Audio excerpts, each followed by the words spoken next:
Ògo adúláwọ̀. Yorùbá nation.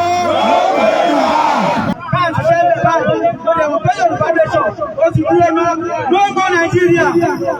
No more Nigeria. Èmi ni tí náà lóòótọ́ bàbá Confirm international ọkọ̀ oṣù ọkọ̀ àjẹ́ ọkọ̀ èmèrè. Ìgbẹ́ òlégun ẹni tó bá tẹ̀kùn ló máa ń ro. Ìgbà kékeré kọ́ ló ń ṣe yìí ìgbà kẹmọ̀ ìgbà kékeré kọ́ ló ń ṣe iṣẹ́ tó ń ṣe yìí iṣẹ́ gbogbo àwọn ọmọ Yorùbá wo ni àwọn ènìyàn ń ṣe ẹ má jẹ́ ká takú sínú ilé ká máa mú wọn lọ́ọ̀kan wọ́n yóò àyàn bí kò séèyàn kan tó lè pa wá kò séèyàn kankan tó lè pa wá ẹjọ́ ló fọ́lọ́ kẹ́kọ̀ọ́ fún wa ó lè má bá sì pé dúpẹ́ lọ́wọ́ padà lóye fún ìkẹ́lẹ̀jẹ̀ àjọba ń sọ̀rọ̀ always èèyàn ìdílé ní fún ìkẹ́lẹ̀jẹ̀ lọ́wọ́ sọ pé fún ìkẹ́lẹ̀jẹ̀ and it's bringing the world closer to justice and I just sometimes say that they do it fún ìkẹ́lẹ̀jẹ̀ life in Ekiti ẹjọ́ ọlọ́run àti gbogbo iṣẹ́ àwọn ọmọ bàbá 10 times in Ìkẹrẹ Ekiti ọlọ́run wọn Yorùbá nation.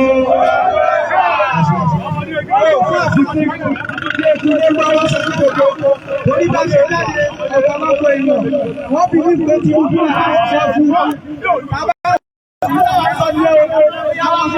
Tinubu ẹwà gbàgbé wípé wọ́n ta pẹ́ẹ̀tì tiwa ìyẹn òṣèlú ìwádìí ẹgbàgbé pa Yorùbá nation àwọn dúró fún ṣẹ́gbọ́ òun tó bẹ̀rẹ̀ òun làwọn tẹ̀síwájú ìgbòho ṣe ẹlẹ́sàn bàbá mi ṣe bàbá wa ṣe wọn ṣe ẹlẹ́sàn mi àwọn ilé bàbá mi tẹ́ntẹ́ mo kí yín kẹ́gbẹ́ fún àwọn ọlọ́lá jẹ́kì iṣẹ́ táwọn ṣe yẹ kẹ́rẹ́ Èkìtì láwọn báyìí. Yorùbá nation ó ti dúró mọ́. No more Nigeria. No more Nigeria.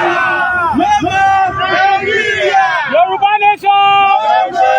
Yorùbá nation. Yorùbá nation. Bẹ́ẹ̀ni, ó ṣe ní ilé gbogbo adúlá náà. Àwọn ọmọ Yorùbá ìmọ́lẹ̀ ńlá. Àwọn ọmọ Yorùbá ìmọ́lẹ̀ ńlá.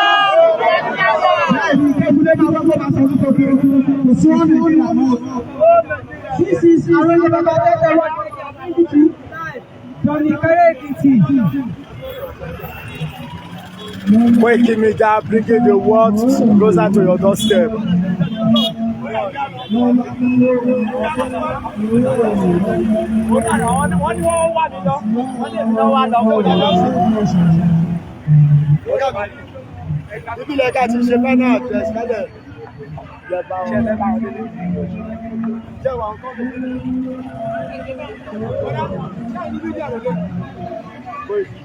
Koiki kani mídíà ló lè bí ẹni kejì rẹ̀ ní tó lé wà wọ́n ní kó wọn kọ́ lẹ́sìn àwọn òṣèlú olóògbé wọn náà òṣèlú ọmọ.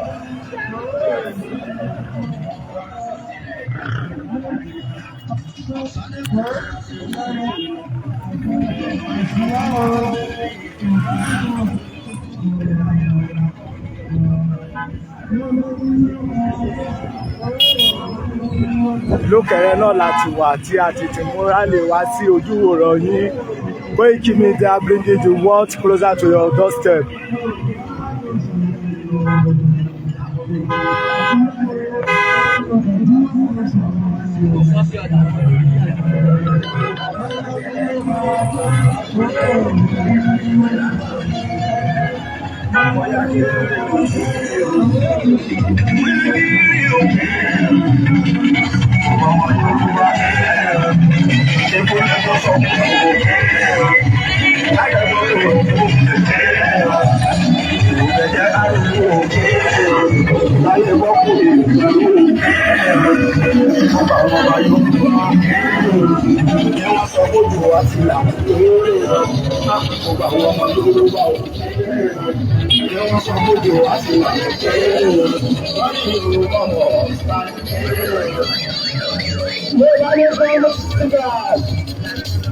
Àsìkò ti tó kókùnlé ọdún tó kó àwa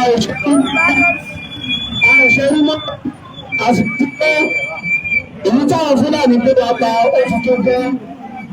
Ẹ̀yin màmá mi mo kí ní ẹ̀yin lọ́lọ́jà mo kí yí o ẹ̀yin ẹ̀gbọ́n mi bàbá mi mo kí yí èyí tí bá ṣe ẹ sáà rí i pé ṣe wàhálà àwọn èèyàn fẹ́ tọ́ ọmọ ẹ̀dùnkẹ́ ẹ̀dùnkùrù ẹ̀sùn náà tẹ́ bá kọ́ ọ̀lẹ́kọ̀ọ́ orí ní dábàá ìjọba àtàwọn àjẹwọ́ tó gẹ́ ní education lórí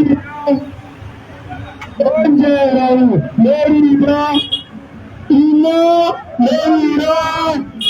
Ìlú Ìkẹrẹ la ti wà tí a ti múra lè wá sí ojúwòrán yín. Koiki Media bring you work closer to your doorstep. Gbogbo ẹ̀ lórí irọ́ àdáni.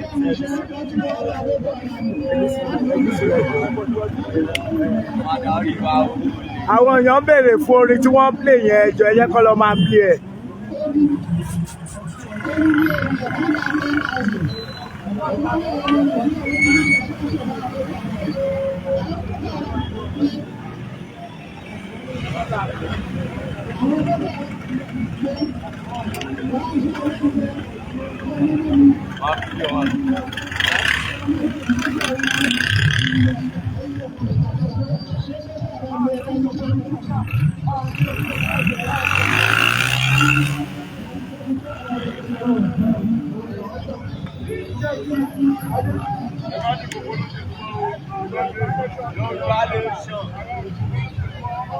Ẹ bá rìn jìnnà ẹjọ́ ẹ bá rìn jìnnà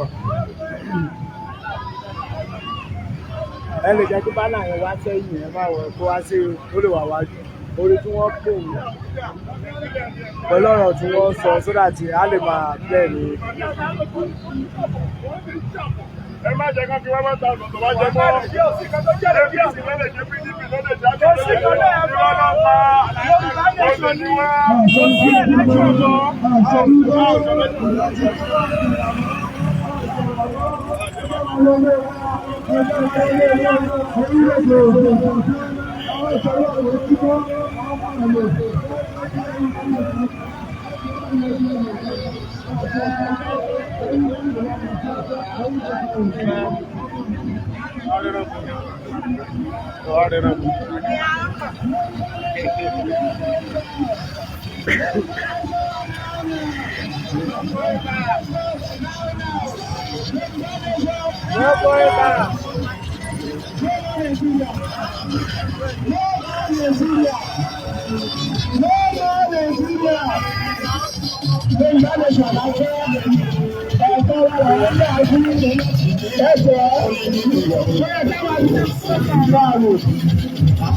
Àlejò nílẹ̀ wa, wọ́n lọ sí ètò wa sókè fún àgbọ̀ wa.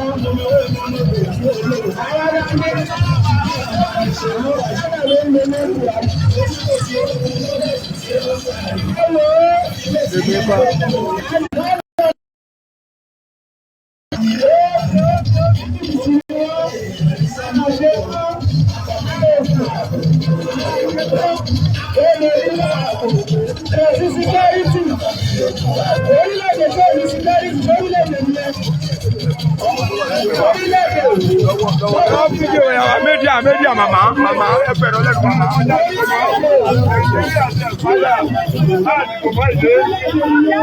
Ẹbí pa àrùjẹ Nàìjíríà ṣe.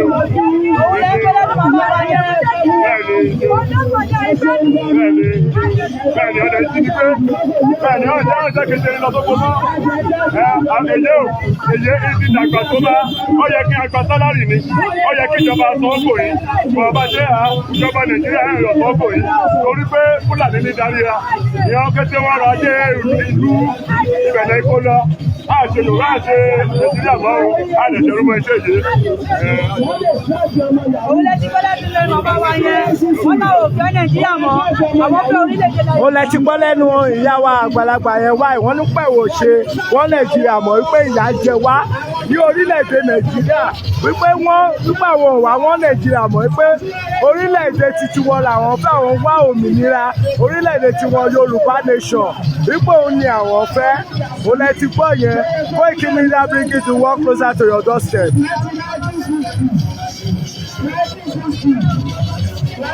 Òmìnira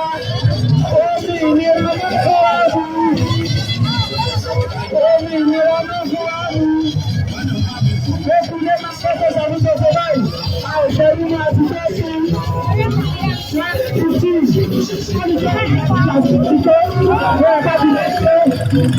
Mẹ́wàá sẹ́yìn báyìí, àṣẹ mọ́, òmìnira làwọn ìjọba Nàìjíríà fún wa mú, òmìnira ló fún wa mú, àwọn òmù mọ́.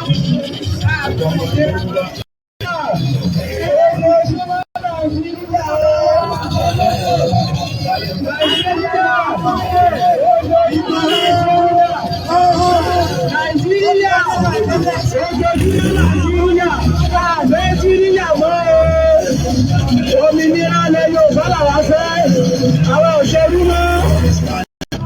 Yorùbá nation la fẹ́, Yorùbá nation la fẹ́, àwọn ọ̀fẹ́ jíríyà mọ́. Gbogbo Yorùbá ẹja gbọ́dí tí ló tókó.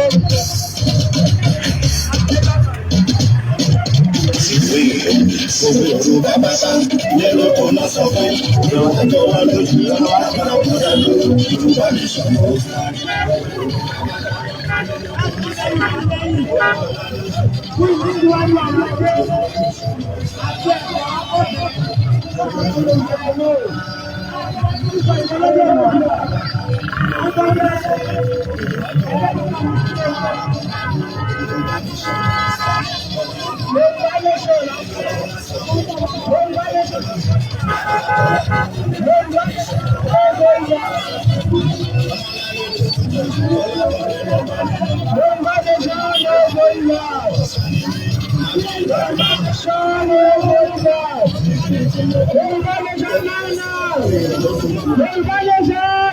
wọ́n di bí aago méje alẹ́ ká gbàgbé pé àmọ̀ gbàgbé ṣíṣókò ká lọ mú wá ká wá rọ́mọ kékeré bá a ṣe ń ṣe ń jọ̀wọ́ àná láti 1960 tó fi wọ 70 ó di 80 ìgbà tí Ṣàgàrí débẹ̀ lórí pé wọ́n ń dọwọ́ rú lákọ́gbọ́ mẹ́tàzẹ́nì bó ṣe kọ́kọ́ bẹ̀rẹ̀ ní o àti 80 ní o ìgbà tó kọ́kọ́ bá kiri ẹ̀rẹ́ àwọn èèyàn àjọ àwọn òfurufú yẹn wọ́n dá mẹ́tàzẹ́nì lẹ̀ níìsì ó ti wá kó mẹ́tàzẹ́nì ó ti di Boko Haram Boko Haram ó ti di sakisaki ó ti di banditi ó ti di isuwadu ó ti wá di tẹ́rọ́rìsì ní àgbáyé níìsì báyìí ìlú Nàìjíríà ibi tó ti pààyàn jù àwa ní nọ́mbà 2 lẹ́yìn Iraq àti Afghanistan Nàìjíríà ló wà ní nọ́mbà 3 àwọn ọmọ Yorùbá ọmọ aládé ni wá ṣe ẹ̀rọ ní ìlú abẹ́ ìrádé ẹsẹ̀ kábíyèsí fún mi.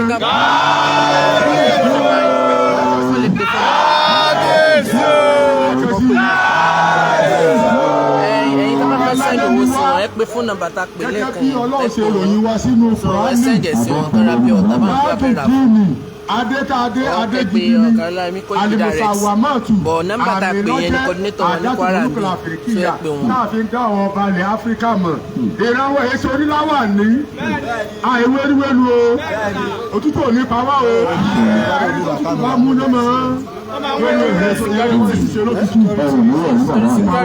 tó ní agbára Ọlọ́run ìrọ̀rùn là ń fẹ́ fúnra wa nílẹ̀ Yorùbá a sì fẹ́ kí ìrọ̀rùn ó jẹ́ káàkiri kọ́kàn wọn lè balẹ̀ wọ́n jí ọba bí àbúrò ìjọba gbé èmi ọ̀gbọ́n o tí mo bá ti pọ́ǹpì yìí a fẹ́ lọ sí ọ̀dọ̀ ọba tí wọ́n jí gbé tí wọ́n gba 3 million lọ́wọ́ nílùú Ìgbẹ́ gómìnà ilẹ̀ gómìnà kí Fúlàní kan wá kọ́ wá jí ọba ìlú tí wọ́n gbé àní faramọ́ ní Kwara o tó ti yẹ bá sì ní agbára Ọlọ́run bẹ̀rẹ̀ láńgbọ́ báyìí láàfin tó ti gbé kọ́ lè fi bóyá àkì ọ̀dọ́gbára Ọlọ́run ilẹ̀ gbọ́dọ̀ ní parẹ́ o ẹni tó wá jẹ́ aṣíwájú wa nílẹ̀ gómìnà Dr. Professor Engineer Alhaji Ọládìméjì Ìgbàjà Jagunmólú ọ̀fi gbogbo ìgbà gómìnà ẹgbẹ́ tó jẹ́ fọ́ndà Alikimo University àti àwọn bísí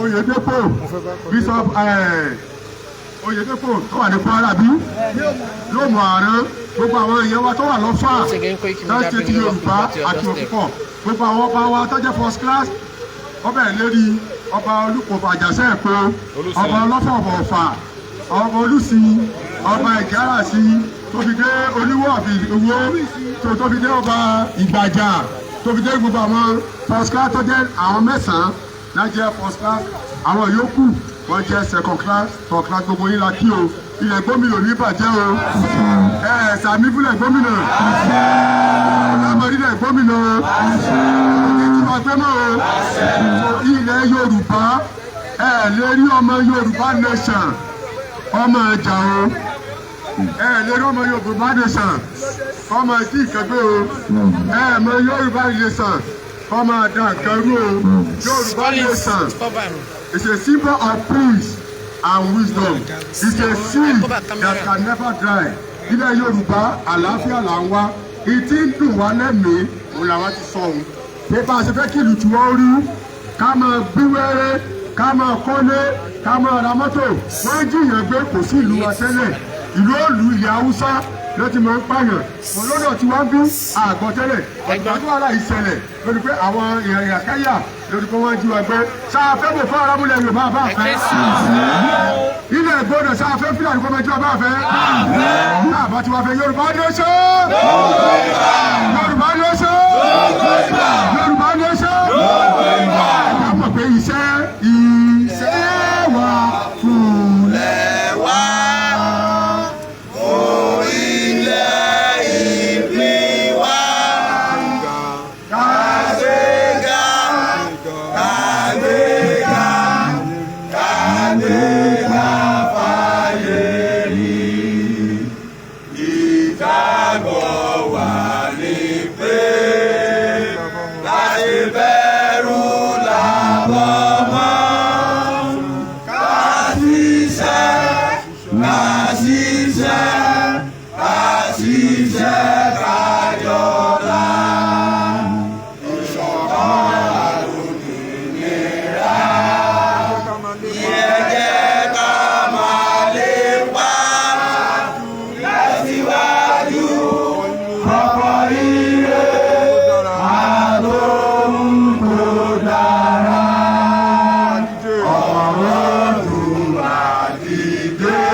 Ọmọ òbí àwọn ilé màwá o ilé ya ọmọ Yorùbá o ilé ya o ọmọ òbí àwọn ilé màwá o ilé ya ọmọ Yorùbá o ilé ya o.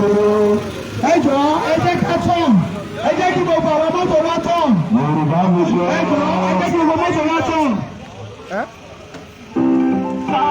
Hello. Ṣé ọ̀sán anybody mú? Ọ̀sán anybody mú?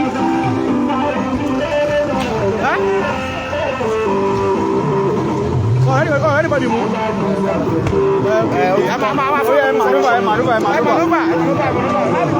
Èmi ni tí náà lóòótọ́ bàbá Confirm international ọkọ̀ oṣù ọkọ̀ àjẹ́ ọkọ̀ èmèrè ìgbẹ́ òlégun ẹni tó bá tẹ̀kùn ló máa ń ro